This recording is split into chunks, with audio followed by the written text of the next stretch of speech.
Ça, on l'oublie tout le temps. L'outil, c'est par ce par quoi je vais nier le monde naturel. D'accord? Je vais faire un barrage à la place de la rivière qui s'écoule. D'accord? Par exemple, pour avoir une réserve d'eau pour la saison sèche. Le monde naturel cesse avec le monde artificiel créé par l'outil, par définition, par hypothèse. Bon, mais si je ne l'avais pas fait, la nature m'aurait terrassé. Si je ne me débrouille pas pour un outil pour chasser, pour manger, je vais mourir. La première négation, c'est la nature. Parce qu'il y en a qui croient que c'est le paradis, là, c'est ce qui me fait vivre, c'est ce qui me tue aussi. La première cause de mortalité au monde, je vous rappelle que c'est le palu qui est inoculé par un moustique et garanti bio, j'y peux rien. Qui ne doit rien à l'industrie, le moustique. Si, il doit sa disparition lorsqu'on a mis du DDT. Donc, important, c'est-à-dire la première négation, c'est la négation de l'homme par la nature, de l'homme, du vivant, hein, par la nature, qui finit toujours par l'emporter. Hein. Tout homme est mortel. Donc, l'outil, en tant que négation de la nature, est une négation de la négation. Ça nous rappelle que la nature, c'est la mort, contrairement à ce qu'on veut faire croire aujourd'hui. La première négation, c'est celle de la nature sur l'homme. Et pas seulement sur l'homme. Hein. La nature, elle a fait disparaître des tas d'espèces. Et pas seulement les dinosaures. Hein. Il y a une époque où, je crois, les 9/10 des espèces ont disparu quand les cendres ont fait le tour de la Terre pendant quelques millions d'années, suite à des catastrophes volcaniques ou des météorites, peu importe, je veux dire. Mais je veux dire, il n'y a pas de providence dans la nature. Par contre, donc, si l'homme dans la nature, je vous renvoie au mythe de Prométhée, qui l'exprime très bien, hein, où l'homme se retrouve sans griffes, sans écailles, il est plutôt moins doué que la moyenne des animaux, il est moins spécialisé. Là, je vais être obligé de m'attarder de nouveau, hein, parce qu'aujourd'hui, c'est très à la mode aussi de parler de spécisme, d'antispécisme. Or, donc j'insiste sur tout ce qui est un peu actuel dans ces apparentes abstractions que nous voyons ici. Je ne suis pas dans l'histoire de la philo, je suis dans l'actuel. À savoir, on dit souvent, mais l'homme il n'a rien inventé. Regardez, la Luciole, elle a inventé la lampe LED. Vous le lisez, ça. D'accord? Et puis, tel animal, il a inventé, je sais pas moi, la moissonneuse-batteuse, je dis un peu n'importe quoi, ou le moteur nucléaire bientôt, mais voilà, ou l'ordinateur. Pourquoi pas? C'est vrai qu'on voit des réalisations extraordinaires. Je pense à cette petite crevette là, dont on a calculé que c'est le mouvement le plus rapide du règne animal, la manière dont elle tue d'un coup en se détendant. Je ne sais pas si vous avez entendu parler. D'accord, bon, voilà. Ce qu'on oublie, tous ceux qui disent ça, c'est que l'animal en question, qui est bien plus performant que nous dans cette spécialité-là, justement, n'est bon que dans cette spécialité. C'est pour ça que j'insiste sur spécis. Spécifique est l'épithète d'espèce. Et souvent, les mêmes disent que l'homme est une espèce parmi d'autres, mais dans le genre animal, nous ne le quittons pas. Alors que là, je rappelle qu'il y a un genre humain, qu'on décolle du genre animal. On décolle, je n'ai pas dit qu'on quitte, qu'il n'y a aucune animalité en nous. Le fait que demain j'aurai faim et que je serai obligé de satisfaire cette faim pour survivre, prouve que je ne quitte pas l'ordre naturel. Mais se rajoute par-dessus cet ordre naturel un autre genre qui vient s'échafauder par rapport au genre inférieur. C'est pas un jugement de valeur quand je dis inférieur, hein, je veux dire. S'échafaude un autre genre qui est générique. Pourquoi?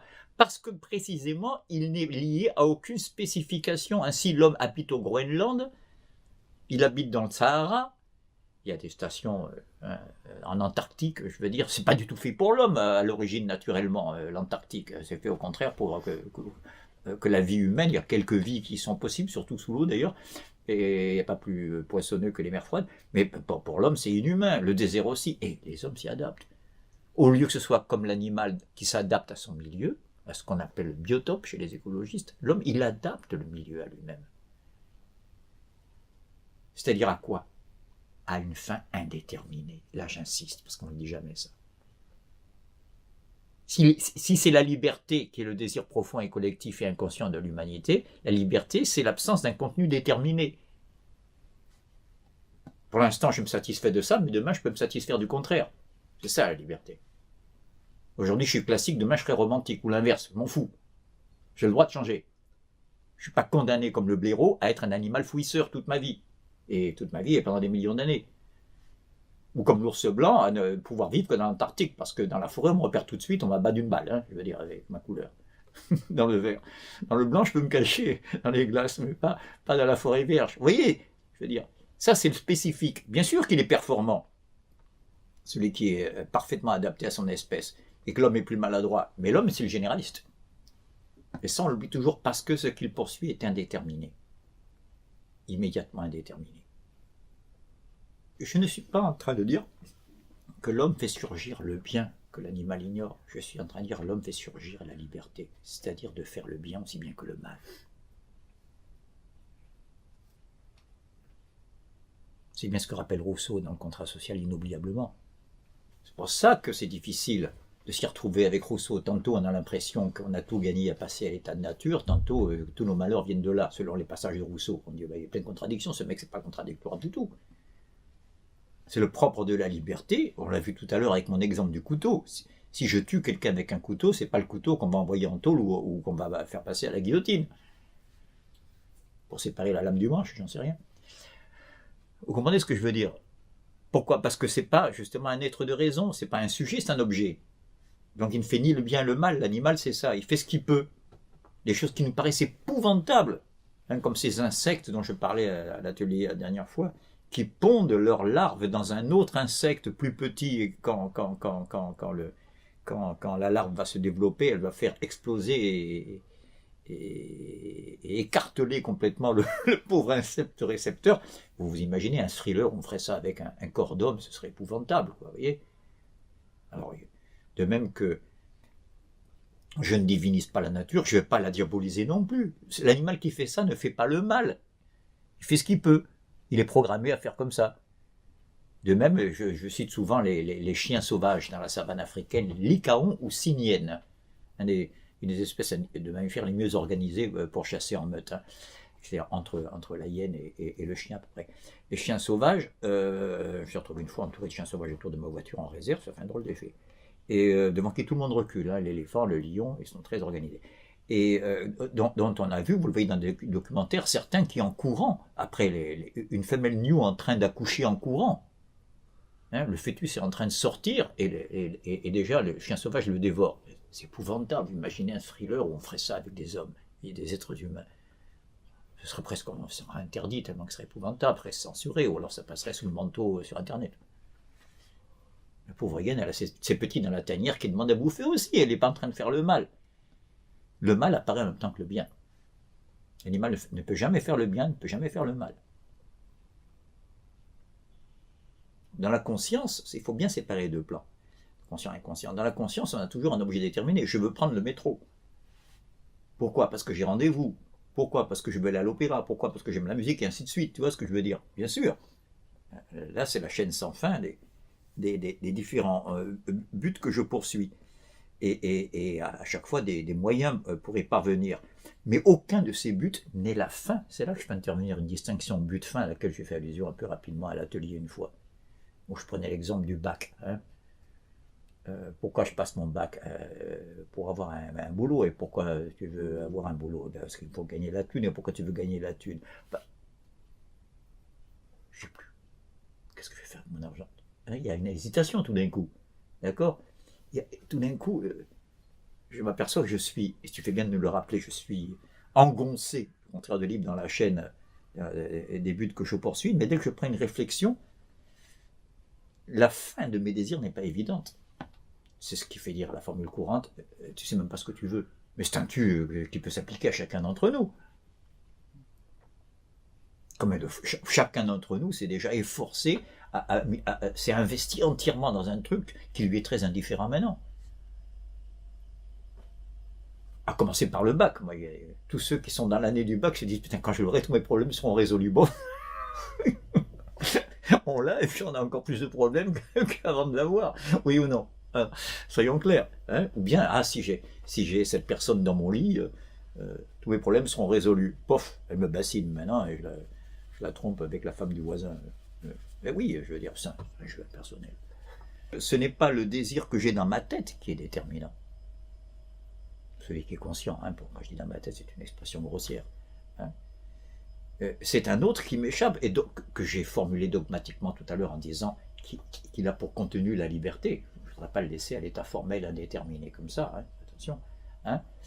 Mais c'est important de fixer comme sens à l'histoire, je deviens un peu plus solennel, oulala, Paganini devient totalitaire. Si j'impose un sens à l'histoire, c'est comme ça qu'on critique dans la postmodernité la notion de sens de l'histoire. C'est une dissertation fréquente au terminal de Philomène. L'histoire a-t-elle un sens? Peut-on assigner un sens à l'histoire? Sous-entendu non, hein, parce que ce serait totalitaire, après tout. Bon.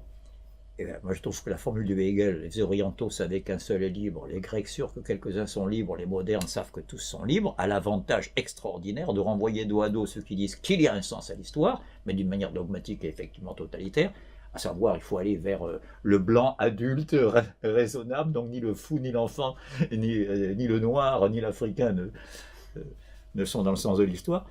Donc entre ces deux extrêmes, celui qui impose un sens à l'histoire arbitrairement, et celui qui affirme l'absurde, ou le capitalisme, qui dit que chaque individu est libre, tout c'est de donner les moyens. Hegel dit il y a un sens à l'histoire, mais c'est la liberté, c'est-à-dire l'absence précisément de tout le contraire de totalitaire, l'absence d'une contrainte déterminée. En fixant comme sens à l'histoire le fait qu'il y ait de plus en plus d'individus libérés des contraintes, c'est une manière de renvoyer dos à dos la détermination et la liberté, le dogmatisme et le scepticisme. Dialectique, ça c'est pas la logique des sciences de la nature. Vous voyez comme j'amène la différence. C'est ça qui va être à l'œuvre dans les sciences humaines. C'est une logique qui intègre la contradiction et non pas qui l'évite comme la peste. Non pas qui déroge, j'essaie de répondre sur toute la ligne de la question, j'essaie, hein, en résumant, en condensant. Non pas qui déroge au principe d'identité ou de non-contradiction, tel que formulé de manière exhaustive au 4e livre de sa métaphysique. Pour qu'il y ait contradiction, il faut que deux attributs opposés soient imputés au même sujet, en même temps, sous le même rapport, 3 fois même. On a bien raison d'appeler principe d'identité. En parlant positif. Si je dis au même moment qu'il est vieux et jeune, il est vieux par les artères, mais il est jeune par sa vivacité d'esprit, c'est pas contradictoire non plus. Il faut que ça soit le même rapport, hein, c'est très bien vu. La dialectique ne déroge pas, contrairement à ce qu'on a dit la dialectique remplace une logique de l'identité par une logique de la contradiction. C'est pas si simple.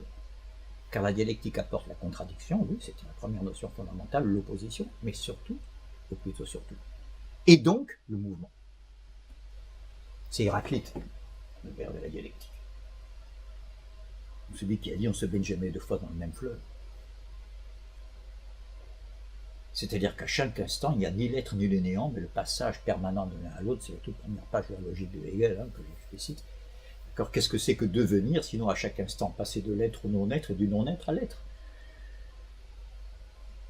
Le devenir est en lui-même, en tant qu'il existe. Mais je vais montrer qu'il n'existe pas pour ça. Ça devient pour nous, mais pas en soi. Mais c'est aussi une ruse de la raison. Je vous rappelle quand même le mécanisme, c'est une manière presque humoristique de parler, parce que c'est tout sauf un mécanisme. D'accord? La raison est la vérité. Nous avons appris ensemble dans notre long développement à atelier sur la philosophie de la connaissance que la vérité c'est bien joli, mais c'est pas nécessairement la réalité.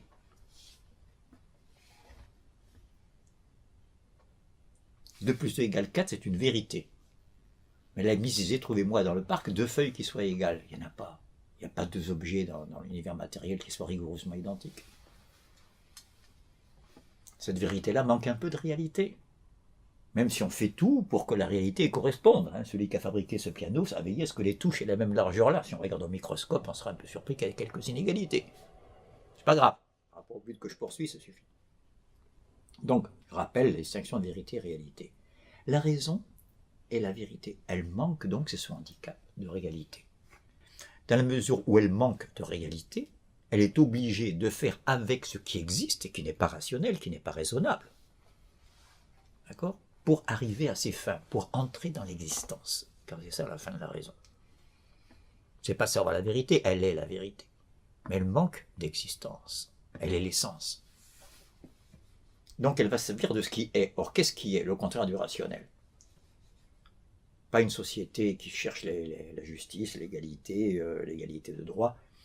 Non, un petit Corse ambitieux, je pense à Napoléon, qui était relativement petit de taille, souvent les Corses. ambitieux, vaniteux, etc. Voilà. Elle va se servir de lui pour faire aboutir l'État moderne. Une fois qu'elle y est arrivée, elle prend Napoléon, elle le jette à la poubelle à Sainte-Hélène. Terminé. Suivons. C'est ce que Hegel appelle la ruse de la raison. Se servir de ce qui existe, des passions. C'est ce que le mot qu'Hegel emploie. On oppose la raison à la passion d'habitude. Et voilà que la raison ne pourrait pas entrer dans l'existence si l'homme n'avait pas des passions. La citation célèbre de Hegel, rien de grand ne s'est fait sans passion. Donc, la ruse de la raison revient à cela. La raison, pour entrer dans l'existence, se sert du contraire de la raison. Mais il y a un progrès, c'est progressif. Petit à petit, elle fait son chemin en rentrant dans cette brèche et en cumulant tous les segments de temps dans lesquels elle a pu s'incarner. Je reviens à la notion de sens tout à l'heure, c'est ce qui permet à l'humanité de progresser et à travers quels abîmes vers la liberté. Tendanciellement, pas mécaniquement, avec des régressions terribles. Bon. Or, le concept de ruse de la raison, historiquement chez Hegel, c'est-à-dire dans l'histoire des idées, dans l'histoire des publications, surgit avec son analyse de l'outil. Vous voyez comme on retombe sur nos pieds. La première ruse pour Hegel, c'est l'outil. Si la raison, ce qu'elle veut, c'est la liberté, elle fait faire entrer la liberté dans l'existence, elle n'y est pas au départ. Hegel ne dit pas qu'on est libre, il ne dit pas qu'on est terminé, il dit qu'on est, en tant qu'humanité, on est le chemin, immense chemin qui mène de la servitude vers la liberté. Donc on a toujours un peu les deux sur le chemin. Je ne sais pas pourquoi ça fait 2 fois schiste Sartre aujourd'hui. Je le critiquais beaucoup quand il était vivant, mais enfin maintenant je pleurerais pour avoir un 5e de Sartre par rapport aux penseurs dominants qu'on a. Sartre disait on est libre qu'en situation, que par rapport à un contexte qui ne l'est pas, et dont je peux me libérer. C'est pour ça que le concept de libération fait la synthèse du déterminisme et de la liberté. Il ne s'agit pas de savoir si c'est le déterminisme qui est dans le vrai ou la liberté. Laissons le suffixe T, qui suppose que c'est un peu pour l'éternité qu'on est libre ou qu'on ne l'est pas, et prenons le mouvement de se libérer de la détermination, qu'on appelle précisément la libération.